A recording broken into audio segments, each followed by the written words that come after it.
मोदी सरकार ने अपने आखिरी बजट में कई लोक लुभावन घोषणाएं की है। अब 5 लाख तक की आय वालों को कर नहीं चुकाना पड़ेगा, असंगठित क्षेत्र के मजदूरों को पेंशन मिलेगी और किसानों के खाते में हर माह 6,000 रुपए आएंगे। इन घोषणाओं ने बजट में आम लोगों की दिलचस्पी बढ़ा दी है। आइए जानते हैं कि इस बजट से आम आदमी को क्या फायदा मिलेगा। यह बजट एनडीए सरकार का छठा बजट था। यह इंटरिम बजट के रूप में उन्होंने प्रस्तुत किया।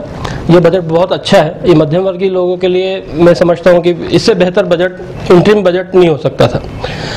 यह पीयूष गोयल जी जो जेटली साहब की जगह पर वित्त मंत्री का कार्यवाहक प्रभार संभाल रहे हैं, उन्होंने मध्यम वर्गीय आदमी के लिए बहुत अच्छी चीज़ों का प्रावधान किया है। जो चेंजेस किए हैं वो मैं आपको पैरा वाइज बताता हूँ। सबसे पहले तो उन्होंने बोला है कि 5 लाख रुपए तक जिन लोगों की इनकम है उनकी इनकम एग्जेम्प्ट होगी, मतलब उनको कोई टैक्स नहीं देना पड़ेगा। किसी व्यक्ति की यदि टोटल इनकम 5 लाख से ऊपर चली जाती है तो फिर उसको कोई छूट का लाभ नहीं, इस छूट का लाभ नहीं मिलेगा। तो यह छूट सिर्फ मध्यम वर्गीय लोगों के लिए ही है, यह हमको स्पष्ट रूप से समझ लेना चाहिए। यह मैं आपको एग्जाम्पल के रूप में भी समझाता हूँ। यदि किसी व्यक्ति की टोटल इनकम 7 लाख रुपए है और वो 1.5 लाख रुपए तक की डिडक्शन क्लेम करता है सेक्शन 80C में, LIC, NSC, PPF में, तो उसकी इनकम बचेगी 5.5 लाख। और जो वेतनभोगी व्यक्ति है उसको 50,000 की स्टैंडर्ड डिडक्शन मिलेगी। उन्होंने 40,000 की स्टैंडर्ड डिडक्शन बढ़ा के 50,000 कर दिए। तो 50,000 को हम कम करें तो 7 लाख में से हमने 1.5 लाख रुपए कम करे ATC के, 50,000 हमने कम करे स्टैंडर्ड डिडक्शन के, तो उसकी इनकम 5 लाख रुपए हो गई। तो ऐसे जो वेतनभोगी कर्मचारी हैं जिनकी इनकम 7 लाख रुपए तक है, उनको इस आय के ऊपर कोई टैक्स नहीं देना पड़ेगा। तो वित्त मंत्री ने जो व्यवस्था की है वो बहुत सूझबूझ कर करी है। इसका लाभ सिर्फ मध्यम वर्गीय वर्ग को ही मिलेगा, इसका लाभ पूरे को नहीं मिलेगा। जैसा कि हम समझ रहे हैं कि भाई 5 लाख तक सबकी इनकम एग्जेम्प्ट हो गई, वैसा नहीं है। 5 लाख रुपए तक जिनकी इनकम है उन्हीं को इसका लाभ मिलेगा। यदि उसकी इनकम टोटल इनकम 5 लाख से बढ़ के 5,10,000 हो गई तो इस पूरी छूट का लाभ उस व्यक्ति को नहीं मिलेगा। यह छूट पहले भी थी, ये पहले छूट 3.5 लाख रुपए थी, अब 3.5 लाख से उसने बढ़ा के 5 लाख रुपए कर दिया। तो पहला तो उन्होंने प्रावधान ये किया। दूसरा प्रावधान उन्होंने सैलरी वालों के लिए जो स्टैंडर्ड डिडक्शन 40,000 थी पिछले बजट तक, उसको बढ़ा के उन्होंने 50,000 कर दिया है। सेकंड, उन्होंने सेल्फ ऑक्यूपाइड हाउस, पहले आप एक मकान रख सकते थे, दूसरा मकान होता था तो उसकी नोशनल इनकम टैक्स होती थी, रेंटल इनकम। अब उन्होंने बोला कि एक व्यक्ति 2 मकान रख सकता है, 2 मकान तक उसको नोशनल रेंट नहीं देना पड़ेगा। तो हम अपने पेरेंट्स के लिए, हमने बच्चों के लिए हम 2 मकान रख सकते हैं, एक अपने लिए एक उनके लिए, हम वो व्यवस्था कर सकते हैं। तीसरा उन्होंने किया है कि जो कैपिटल गेन होता है, जिनको 2 करोड़ रुपए तक का कैपिटल गेन होता है, तो वो एक मकान की जगह 2 मकान खरीद सकते हैं। पहले व्यवस्था थी कि भाई आप एक ही मकान खरीद सकते हो, यदि आपको कोई कैपिटल गेन होता है तो सेक्शन 54 में आपको एग्जामिशन जो है वो एक ही मकान के रूप में मिलती थी, अब आपको 2 मकान तक मिल जाएगी। बट उन्होंने उसकी मैक्सिमम लिमिट डाली है कि वो कैपिटल गेन 2 करोड़ तक का ही होना चाहिए। फिर उन्होंने एक बहुत अच्छी व्यवस्था दी कि भाई जो आपका इंटरेस्ट पे TDS कटता था वो पहले 10,000 रुपए पे कटता था। यदि हमको पोस्ट ऑफिस या बैंक से कोई इंटरेस्ट मिलता था तो उस पर 10,000 रुपए से ऊपर यदि इंटरेस्ट होता तो हमारा TDS कटता था 10% से। अब उन्होंने वो 10,000 की लिमिट को बढ़ा के 40,000 रुपए कर दिया है, जिसका लाभ पेंशनर्स को और सीनियर सिटीजन्स को और सभी मध्यम वर्गीय लोगों को मिलेगा। इसी प्रकार उन्होंने जो रेंटल इनकम, जिसके ऊपर 1,80,000 रुपए के ऊपर यदि हम ज्यादा का रेंट देते थे तो उसके ऊपर हमको 10% से TDS काटना पड़ता था, अब उन्होंने 1,80,000 रुपए को बढ़ा के 2,40,000 रुपए कर दिया है।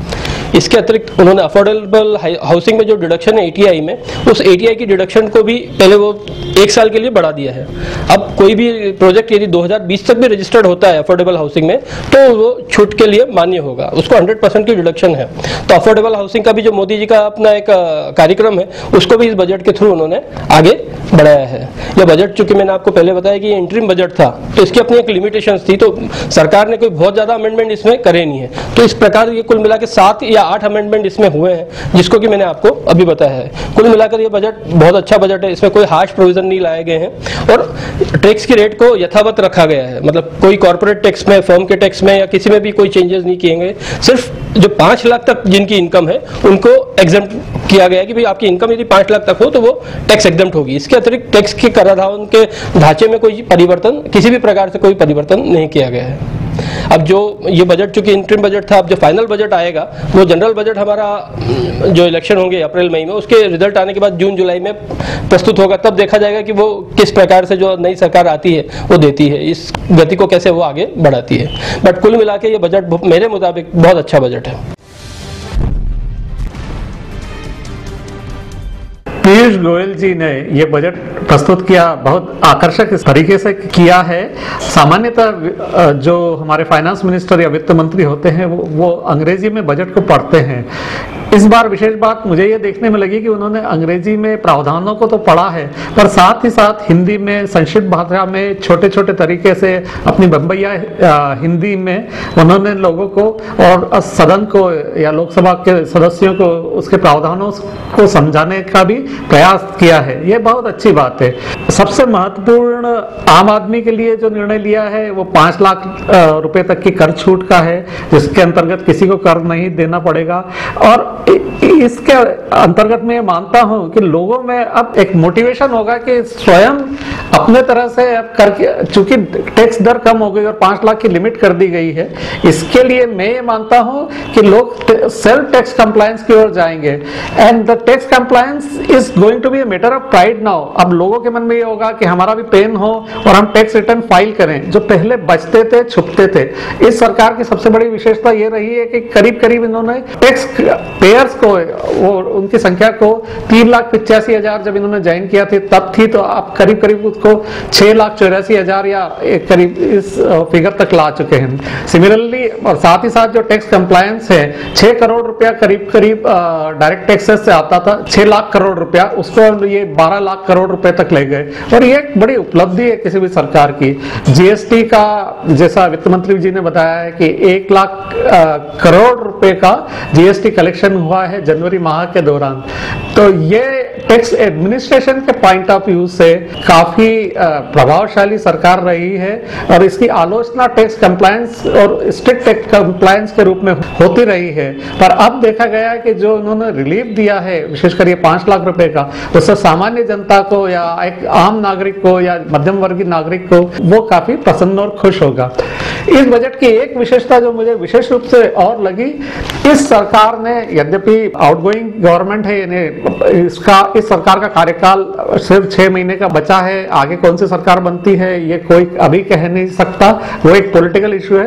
पर इस सरकार की विशेषता ये रही कि जाते हुए इन्होंने 10 साल का एक फ्यूचर एजेंडा सेट किया है और इन्होंने माना है कि हम 2 या 3 साल में इंडियन इकोनॉमी की वैल्यू करीब $5 ट्रिलियन हो जाएगी, जो अभी करीब करीब $3 ट्रिलियन के करीब है। और आने वाले 10 साल में इन्होंने टारगेट रखा है कि $10 ट्रिलियन एक बहुत बड़ी संख्या होती है और हम दुनिया के 3 विकसित देशों में हमारा कदम हो जाएगा। और इस दिशा में इन्होंने एक विजन प्रस्तुत किया है, एक खाका तैयार करके प्रस्तुत किया है। इसके अंतर्गत लगभग समाज का हर वो वर्ग, यदि इस तरह की इकोनॉमिक ग्रोथ होती है तो इस सुख सुविधा के साथ वो जुड़ेगा और एक अच्छे जीवन की ओर हम सभी भारत के नागरिक अच्छे प्रगतिशील जीवन की ओर तथा गौरवशाली जीवन की ओर हम अग्रसर होंगे आने वाले 5 से 10 वर्षों में, जिस तरह का ये विजन तैयार किया गया है। Overall good budget.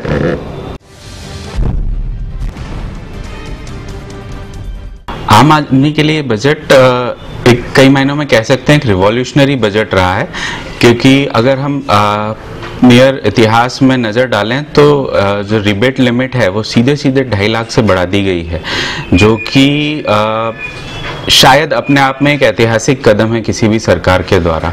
अब इस बजट के बाद से एक आम आदमी को करीब करीब 10 लाख रुपए तक की आय पर कोई भी टैक्स नहीं देना पड़ेगा।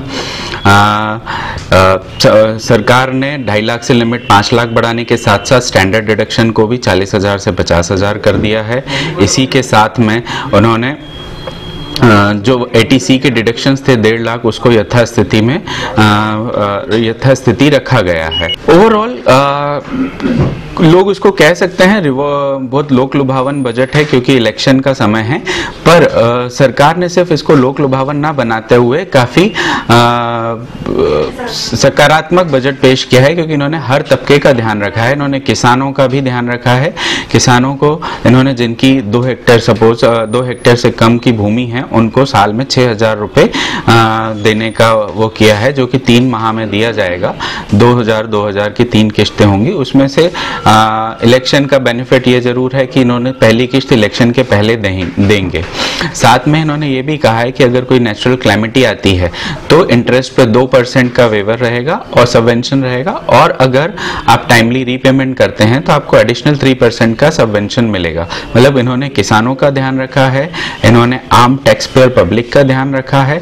साथ में इन्होंने रियल एस्टेट बिजनेस में काफ़ी वो किया है कि जो रियल एस्टेट बिजनेस है उसमें इन्वेंट्री की शेल्फ लाइफ 1 साल से बढ़ाकर 2 साल कर दी है, जिससे रियल एस्टेट बिजनेस में भी काफ़ी बूम देखा जाएगा। इन्होंने कस्टम ड्यूटीज़ में भी काफ़ी रिलैक्सेशंस किए हैं। कैपिटल गुड्स में करीब 29 गुड्स ऐसे हैं जिनको कस्टम ड्यूटी से बाहर किया है।